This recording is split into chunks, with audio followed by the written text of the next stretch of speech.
Muy buenas tardes a todos. Junto a mis colegas presentaremos el análisis macroeconómico del IPOM de septiembre de 2021.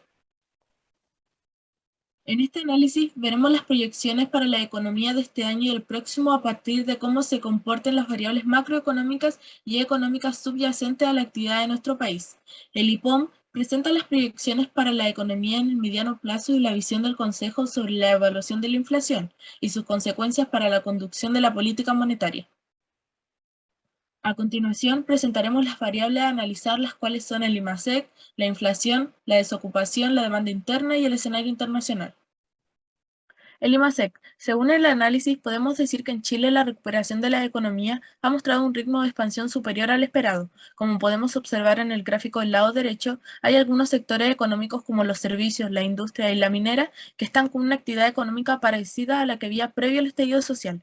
Por otro lado, podemos observar que el sector económico del comercio está en un crecimiento del 30% aproximadamente con respecto a lo que se observaba previo al estallido social. Esto se ha dado en un contexto en que la demanda muestra un gran crecimiento en términos de consumo.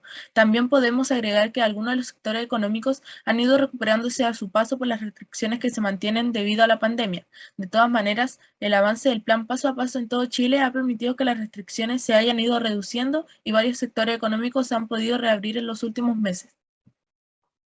La inflación. Las proyecciones de la inflación a corto plazo de este informe de política monetaria han ido aumentando por las siguientes razones, como por ejemplo las extensiones de las transferencias fiscales y un aumento observado en el gasto privado. Otros factores han sido la depreciación que ha sufrido el peso chileno, ya que él ha sido una de las monedas más afectadas a nivel mundial. El tipo de cambio nominal acumula una pérdida del valor respecto al dólar en torno al 11%.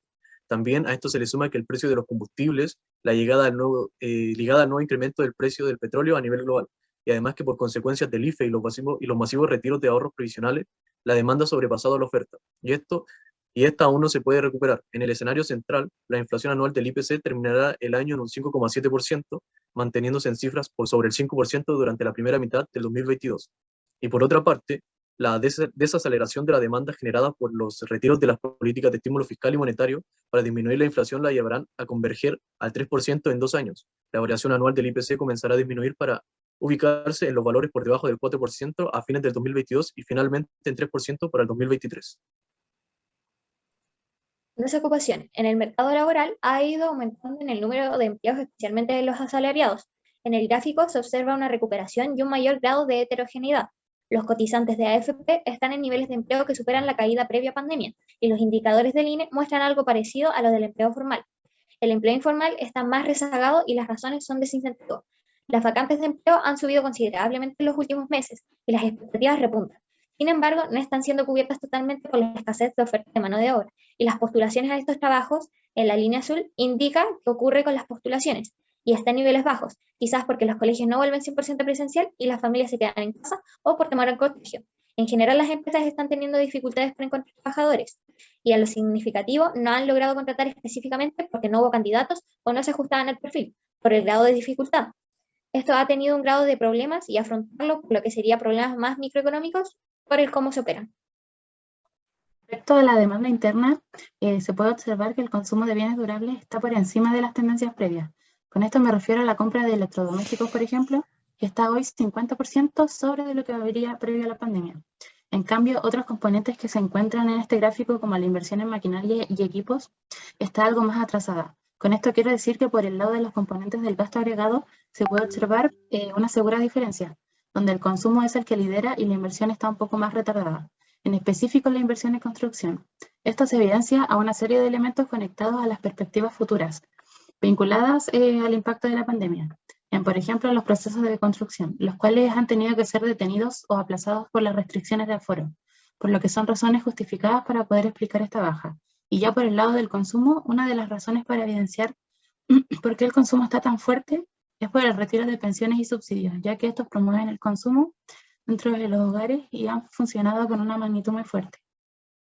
El escenario internacional. Dentro de esta actividad de todos los países, Estados Unidos se encuentra en que ha abarcado un replanteamiento de inversión a la empresa, donde genera una presión en la cadena de suministro, o sea que incentiva mayor producción en los procesos productivos, en lo cual, en contexto de pandemia y los nuevos rebrotes de la variante Delta, se ha habido como una lenta recuperación del mercado laboral por la persistencia de esto de incentivar a pesar de las circunstancias que se generan. Por otra parte,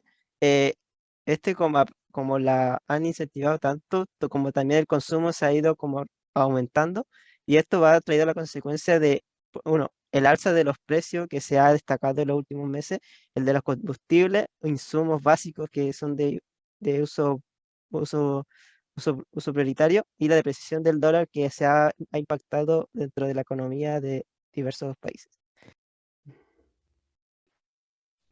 Las estrategias de política fiscal tienen mucha importancia en la economía, ya que estas pueden determinar el gasto fiscal y entre otras cosas. Este año el aumento por las extensiones del IFE universal, el IFE laboral y de otros programas, además se estima que el crecimiento nominal de este gasto fiscal aumentará a más del 35% anual durante este año, con un déficit efectivo superior al 7% del PIB, por lo que en los años siguientes se asume que el fisco empezará una trayectoria de convergencia hacia cifras de gasto acordes con la regla del balance estructural, por lo que su estímulo irá disminuyendo en el tiempo. El rol del Banco Central como organismo autónomo de nuestro país, este se encarga de impulsar a través de políticas monetarias o fiscales ir regulando la inflación, que es su principal función dentro de nuestro país, mientras que también indica como el IMACE, la inflación, la canasta familiar, entre otros datos que sirven como para dar a conocer la circunstancia o situación que se encuentra nuestra nación. Predicciones de la política monetaria. Estas deben neutralizarse si la economía en su conjunto de actividad económica está normalizado mucho antes de lo pensado.